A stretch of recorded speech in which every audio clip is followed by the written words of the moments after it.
প্রিয় দর্শক, আমি এখন যে স্থানে দাঁড়িয়ে আছি এটা একটি মেটাল ধান চাষ প্রকল্প। এটা বগুড়া জেলার শেরপুর থানার অধীনে ভবানীপুর ইউনিয়ন অবস্থিত। আসুন আমরা এই মেটাল প্রকল্পটা ঘুরে দেখি, সেই সাথে এখানকার যারা কাজ করছে কৃষকরা তাদের সাথে কথা বলার চেষ্টা করি। বাংলাদেশের কৃষি নির্ভর অর্থনীতির এক গুরুত্বপূর্ণ অধ্যায় হচ্ছে ধান চাষ। বগুড়ার শেরপুর উপজেলার ভবানীপুর অঞ্চলে আধুনিক পদ্ধতিতে শুরু হয়েছে মেটাল ধান চাষ প্রকল্প, যা কৃষকের জীবনে এনেছে নতুন সম্ভাবনা ও স্বপ্ন।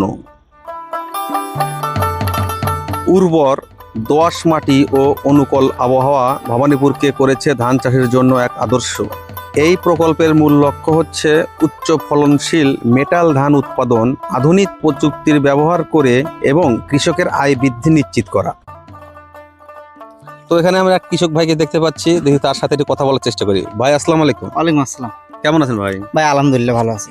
তো আসলে এটা তো আমরা জানতে পেরেছি হচ্ছে একটা কোম্পানি জমিটা সম্ভবত লিজ নিয়েছে। জি জি জি, তো জমিটা কি আপনাদেরই? জমিটা আমাদের এলাকার সবাই কৃষকদের। তো কি সিস্টেমে লিজ দেন এখানে আপনারা? এটা আমরা সিজন চুক্তি, মানে 6 মাসে হিসাবে দিই।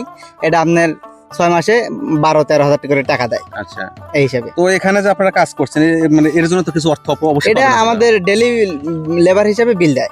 আচ্ছা আচ্ছা, তো আসলে মূলত এরা কি করে, ধানটাতে কি করে? এটা বীজ তৈরি করে, নানান ক্ষেত্রে বিক্রি হয়, নানান জায়গায়। তাহলে এটা চাউল হিসেবে বিক্রি হয় না? না, এটা চাউল হিসেবে বিক্রি হয় না। ও আচ্ছা, এই কোম্পানি তো বোধহয় ঢাকার কোম্পানি। হ্যাঁ মনে হয়, আচ্ছা। মানে অরিজিনালি মেটাল কোম্পানিতে এটা মেটাল। তো মূলত এদের কাজ হচ্ছে বীজ তৈরি করা। হ্যাঁ, মূলত বীজ তৈরি করা। আচ্ছা ভাই, ঠিক আছে, অসংখ্য ধন্যবাদ আপনাকে, ভালো থাকবেন। আচ্ছা ভাই, আচ্ছা ধন্যবাদ আপনাকে। ঠিক আছে ভাই, কাজ করে। আচ্ছা। প্রথমে উন্নত মানের বীজ নির্বাচন ও শোধনের মাধ্যমে বীজতলা প্রস্তুত করা হয়। 25 থেকে 30 দিন পর চারা রোপণ করা হয়। নির্দিষ্ট দূরত্ব বজায় রেখে সারি সারি পদ্ধতিতে রোপণের ফলে গাছের বৃদ্ধি ও ফলন বৃদ্ধি পায়। পরিকল্পিতভাবে ইউরিয়া, টিএসপি, এমপিও সার প্রয়োগ করা হয়। নিয়মিত সেচ ও আগাছা দমন নিশ্চিত করা হয়। রোগ পোকা দেখা দিলে দ্রুত ব্যবস্থা নেওয়া হয় যাতে ফলনের ক্ষতি না হয়। পরিশ্রমের ফল যখন সোনালী ধানে রূপান্তরিত হয় তখন কৃষকের মুখে ফুটে ওঠে সুন্দর হাসি। বাজার মূল্য ভালো থাকায় লাভের সুযোগও এখানে বেশি। আসলে আমরা যারা অনেক দামি দামি চাউলের ভাত খাই, আমরা কিন্তু আসলে সবাই জানি না যে এই চালগুলো কোত্থেকে আসে বা এই চালগুলো তৈরি করতে একটা কৃষকের কতটা কষ্ট হয়। রোদ্রে পুড়ে বৃষ্টিতে ভিজে তারা এই ফসলগুলো ফলিয়ে থাকে। এজন্য আমাদের সবারই উচিত কৃষকদের সম্মান করা। আসলে কৃষক বাঁচলে দেশ বাঁচবে, কৃষি বাঁচলে বাংলাদেশের অর্থনীতি ভালো হবে। তো আমি এখন কথা বলবো এই মেটাল কোম্পানি এক মাঠ পর্যায়ে কর্মীর সাথে। ভাই আসসালামু আলাইকুম। ওয়ালাইকুম আসসালাম। কেমন আছেন ভাই? আলহামদুলিল্লাহ ভাই। ভাইজানের নামটা কি? নাম মোহাম্মদ মাসুদ রানা। তো আপনি এখানে কি করেন বা আপনার কাজটা কি যদি বলতেন?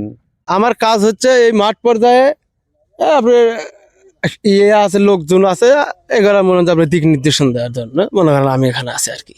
আমাদের এই মেটাল কোম্পানির উদ্দেশ্য হচ্ছে এই বীজটা মনে করেন যে আমরা উৎপন্ন করে আমরা বিভিন্ন মনে করেন যে আমরা দেশ বিদেশে যাই আর কি। এটা হচ্ছে বীজ ধানের জন্য। এটা তো ঠিক আছে ভাই, ধন্যবাদ আপনাকে, ভালো থাকবেন। জি। ভবানীপুরের এই মেটাল ধান চাষ প্রকল্প শুধু একটি কৃষকের উদ্যোগ নয়, এটি একটি পরিবর্তনের গল্প।